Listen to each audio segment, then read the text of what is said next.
Hello, my dear students. Welcome back to the world of classification. In our previous class, we discussed about taxonomic hierarchy. As we said earlier, taxonomic hierarchy is the historic contribution of Carl Linnaeus, who is known as the father of modern taxonomy. And we also said that it is Carl Linnaeus who proposed binomial nomenclature. Is it? So നമ്മൾ കഴിഞ്ഞ ക്ലാസ്സിൽ കോളിനിയസിൻ്റെ സജഷനായ taxonomic hierarchy നമ്മൾ നോക്കി. ഇനി നമ്മൾക്ക് നോക്കാനുള്ളത് അദ്ദേഹം propose ചെയ്ത binomial നോമൻക്ലേച്ചറാണ്. Okay, പേര് പോലെ അത്ര ടഫുള്ള കാര്യമൊന്നുമല്ല ഈ ബൈനോമിയൽ നോമൻക്ലേച്ചർ. നമുക്ക് നോക്കാം. Before that I would like to ask you a question, that is, നിങ്ങളെല്ലാവർക്കും നമ്മളുടെ വീട്ടിൽ അവനവൻ്റെ വീട്ടിൽ ഒരു പെറ്റ് നെയിം ഉണ്ടാവും അല്ലേ? ഇഫ് സപ്പോസ് നിങ്ങളുടെ പേര് അച്ചു എന്നാന്ന് കരുതാം.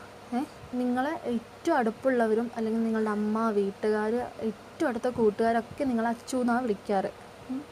ഒരു നാൾ നിങ്ങളുടെ ഏറ്റവും അടുത്ത സുഹൃത്ത് നിങ്ങളുടെ സ്കൂളിൽ വന്നിട്ട് ടീച്ചറോട് പറയാണ്, എനിക്ക് അച്ചുവിനെ കാണണം എന്ന് പറയുകയാണെങ്കിൽ ടീച്ചർക്ക് അറിയോ അച്ചു ആരാന്ന്? ഇല്ലല്ലേ. നിങ്ങൾക്കെല്ലാവർക്കും വീട്ടിലൊരു പേരുണ്ട്, അത് പോരാഞ്ഞിട്ട് സ്കൂളിൽ നിങ്ങൾ അറിയപ്പെടുന്നത് വേറൊരു പേരിലാണ്, ഒരു ഒഫീഷ്യൽ നെയിമിലാണ്. നമ്മളുടെ കാര്യം തന്നെ ഇങ്ങനെയാണെങ്കിൽ അപ്പോൾ പ്ലാന്റ്സിൻ്റെയും അനിമൽസിൻ്റെയും കാര്യമെല്ലാം ആലോചിച്ച് നോക്കൂ. എന്തിന് കൂടുതൽ പറയണം, നമ്മളുടെ നാട്ടിൽ തന്നെ ഏതെങ്കിലും ഒരു പർട്ടിക്കുലർ സാധനത്തിന് ഡിഫറെൻറ്റ് നെയിംസ് വിളിക്കുന്ന ആൾക്കാരുണ്ടല്ലേ. ടീച്ചർ കുറച്ച് പിക്ചേഴ്സ് കാണിച്ചു തരാം. ആ ഒരു പർട്ടിക്കുലർ ഓബ്ജക്റ്റിന് object plant or bird or animal നിങ്ങളുടെ നാട്ടിൽ എന്താ പറയുകയെന്ന് നോക്കൂട്ടോ. First one, ഉപ്പൻ. അതായത് എൻ്റെ ടീച്ചറുടെ നാട്ടിൽ ഇതിന് പറയുന്ന പേര് ചെമ്പോത്ത് എന്നാണ്. പക്ഷേ ടീച്ചറുടെ ഫ്രണ്ടിൻ്റെ നാട്ടിൽ ഇതിന് പറയുന്ന പേര് ഉപ്പൻ എന്നാണ്. നിങ്ങളുടെ നാട്ടിൽ എന്താ പറയുക? വേറെ എന്തൊക്കെ പേര് അതിനുള്ളത് നോക്കാം. ഉപ്പൻ, ചെമ്പോത്ത്, ചകോരം. കണ്ടോ, ഈ ഒരു ചെമ്പോത്തിന് തന്നെ പലവിധം പേരുകളുണ്ട് ഓരോ നാട്ടിൽ. നമ്മുടെ പപ്പായക്കുള്ള ഡിഫറെൻറ്റ് നെയിംസ് എന്തൊക്കെയാ? പപ്പായ, കപ്ലങ്ങ, കർമൂസ, ഓമയ്ക്ക. കണ്ടോ, പപ്പായക്കുണ്ട് ഡിഫറെൻറ്റ് വെറൈറ്റീസ് ഓഫ് നെയിംസ്. ഇത് നോക്കൂ, ഇതൊരു തരം ചെടിയാണ്. ഇത് അറിയപ്പെടുന്നത് വട്ട, പൊടുകണ്ണി, ഉപ്പുത്തി. ഇതിനും 3 types of names. And look at this one. ഇതെങ്ങനെ അറിയപ്പെടുക? പഴുതാര, കരിങ്കണ്ണി, കൽക്കുന്നൻ, ചെതുമ്പൂരം. അപ്പോൾ ഇങ്ങനെ ഒരു പ്ലാന്റിനോ അല്ലെങ്കിൽ ഓർഗാനിസംസിന് ഡിഫറെൻറ്റ് വെറൈറ്റീസ് ഓഫ് നെയിംസ് നിലനിൽക്കുന്നുണ്ട്. നമ്മൾക്ക് നമ്മളുടെ നാട്ടിൽ തന്നെ കമ്മ്യൂണിക്കേറ്റ് ചെയ്യാൻ വലിയ കഷ്ടമാണ്. അങ്ങനെയാണെങ്കിൽ നമ്മൾ പുറത്തെങ്ങാനും പോയി കഴിഞ്ഞിട്ട് ഇതിനെക്കുറിച്ച് വല്ലതും പറയുവാണെങ്കിൽ നമ്മുടെ കഷ്ടപ്പാട് ആലോചിച്ച് നോക്കൂ. ഫോർ എക്സാമ്പിൾ, നമ്മളുടെ സയൻറ്റിസ്റ്റുകൾക്ക് എന്താ ജോലി? പല ഓർഗാനിസംസിനെ കുറിച്ചും പഠനം നടത്തുക അല്ലേ. അപ്പോൾ നമ്മളുടെ ഇന്ത്യയിലുള്ള സയൻറ്റിസ്റ്റുകളും പുറത്ത് ജപ്പാനിലുള്ള സയൻറ്റിസ്റ്റുകളും തമ്മിലൊക്കെ ഒരു കോൺഫറൻസ് വെച്ച് കഴിഞ്ഞാൽ ഇവരൊരു പേര് പറയും, അവർ വേറൊരു പേര് പറയും. ഇവർക്ക് പരസ്പരം ഒന്നും മനസ്സിലാവുകയില്ല. അങ്ങനത്തെ കുറേ ബുദ്ധിമുട്ടുകളൊക്കെ ഒഴിവാക്കാനായിട്ട് നമ്മുടെ ബ്രില്യൻ്റായ സയൻറ്റിസ്റ്റായ കാൾ ലിനേയസ് തന്നെ സജസ്റ്റ് ചെയ്ത ഒരു പോംവഴിയാണ് ബൈനോമിയൽ നോമൻക്ലേച്ചർ. നോമൻക്ലേച്ചർ എന്ന് വെച്ചാൽ naming of an organism is known as nomenclature. Binomial എന്ന് പറഞ്ഞാൽ 2 പേരുകൾ. അതായത് നമ്മൾ ടാക്സോണമിക് ഹയറാർക്കിയിൽ എന്താ പഠിച്ചത്? 7 ഹയറാർക്കിയൽ സ്റ്റേജസ് ഉണ്ടെന്ന് പഠിച്ചല്ലേ. ഏതൊക്കെയാണ്? Kingdom, phylum, class, order, family, genus and species. ഇതിൽ ഏറ്റവും കൂടുതൽ സിമിലാരിറ്റി കാണിക്കുന്നത് ഏത് ഹയറാർക്കിയൽ ലെവലുള്ള ഓർഗാനിസംസ് ആണ്? സ്പീഷീസിലെയും ജീനസിലെയും. അപ്പോൾ ഒരു ഓർഗാനിസത്തിന് ഒരു പേര് കൊടുക്കുമ്പോൾ ഏറ്റവും കൂടുതൽ സിമിലാരിറ്റി ഉള്ള പേര് തന്നെ കൊടുക്കണ്ടേ? അങ്ങനെ സ്പീഷ്യസ് നെയിമും ജീനസ് നെയിമും കൂടെ കമ്പൈൻ ചെയ്ത് രണ്ട് സ്പീഷ്യസ് ജീനസ് അങ്ങനെ രണ്ട് ഹയറാർക്കിക്കൽ ഓർഡർ കമ്പൈൻ ചെയ്ത് പേര് കൊടുക്കുക, നോമൻക്ലേച്ചർ പേര് കൊടുക്കുന്നതിനാണ് ബൈനോമിയൽ നോമൻക്ലേച്ചർ എന്ന് വിളിക്കുന്നത്. കാര്യം പിടികിട്ടിയോ? ഇത്ര എളുപ്പമാണ് binomial nomenclature. That is binomial nomenclature was proposed to solve the difficulties arising out of an organism being known by various names in different languages and regions. അതായത് ബൈനോമിയൽ നോമൻക്ലേച്ചർ പ്രപ്പോസ് ചെയ്ത് തന്നെ എന്തിനാണ്? Difficulty കുറയ്ക്കാൻ, ആ ഒരു കഷ്ടപ്പാട് solve ചെയ്യാൻ. എന്ത് കഷ്ടപ്പാട്? സെയിം ഓർഗാനിസം പല റീജിയൻസിലും പല ലാംഗ്വേജിലും വേറെ വേറെ പേരിൽ അറിയപ്പെടുന്ന ആ ഒരു കഷ്ടപ്പാട് കുറയ്ക്കാനായിട്ട് ഉണ്ടായ ഒരു പ്രോബ്ലമാറ്റിക് സൊല്യൂഷനാണ് binomial nomenclature. Binomial nomenclature is the scientific method of naming by joining two words. നമ്മൾ പറഞ്ഞു സ്പീഷ്യസ് നെയിമും ജീനസ് നെയിമും, അങ്ങനെ രണ്ട് നെയിമുണ്ട്. ആ രണ്ട് നെയിമും കൂടെ ചേർത്ത് വെച്ചിട്ട് നെയിമിങ് പേര് കൊടുക്കുന്നതിനെയാണ് ബൈനോമിയൽ നോമൻക്ലേച്ചർ എന്ന് പറഞ്ഞല്ലേ. ഇനി അതിൽ ഫസ്റ്റ് വേർഡ് ഇൻഡിക്കേറ്റ് ചെയ്യുന്നത് ജീനസിനെയാണ്. മനസ്സിലായോ? First word indicates the genus and the second word indicates the species. By this method the scientific name of an organism is same all over the world.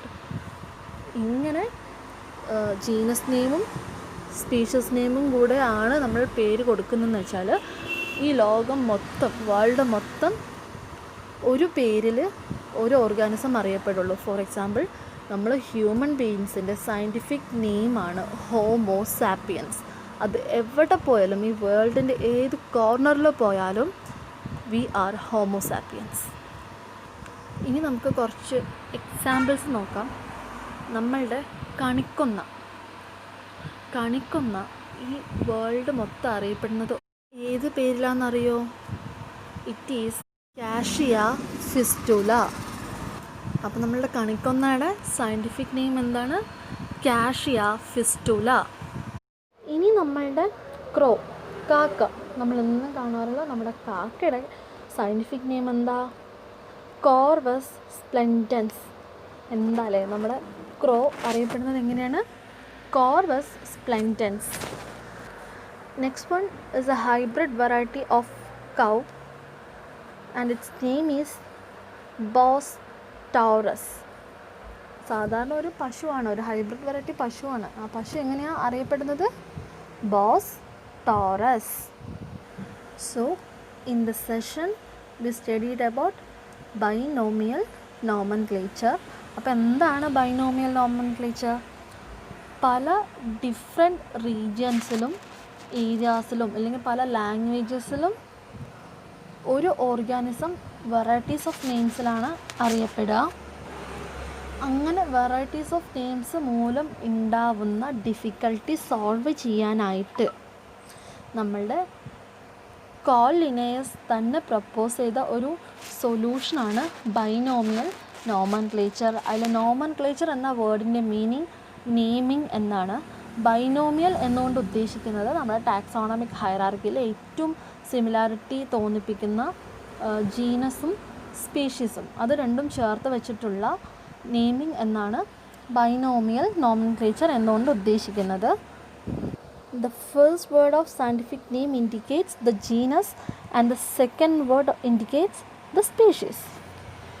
അങ്ങനെ നമ്മൾ കുറച്ച് എക്സാമ്പിൾസും കൂടെ പറഞ്ഞു. ഇനി ഈ ഒരു ബോക്സ് കംപ്ലീറ്റ് ചെയ്യുക. അതായത് ഓർഗാനിസംസിൻ്റെ പേര് തന്നിട്ടുണ്ട്, അവരുടെ സയൻറ്റിഫിക് നെയിംസ് നമ്മൾ കണ്ടെത്തണം. നമുക്ക് കണ്ടെത്തിയാലോ? First one is elephant. എലഫൻറ്റിൻ്റെ സയൻറ്റിഫിക് നെയിമാണ് എലഫസ് മാക്സിമസ്. നമ്മളുടെ ഏഷ്യൻ എലഫൻറ്റിൻ്റെ പേരാണ് Elephas maximus. Next one is peacock. പീകോക്കിൻ്റെ സയൻറ്റിഫിക് നെയിമാണ് Pavo cristatus. That is Pavo cristatus. And the next one is dog. The scientific name of dog is Canis familiaris. എന്താണ്? Canis familiaris. Next one is hibiscus. നമ്മുടെ ചെമ്പരത്തിയുടെ scientific name എന്താണ്? Hibiscus rosa sinensis. Hibiscus rosa sinensis. Next one is neem. നമ്മളുടെ വേപ്പിൻ്റെ scientific name എന്താ? Azadirachta Indica.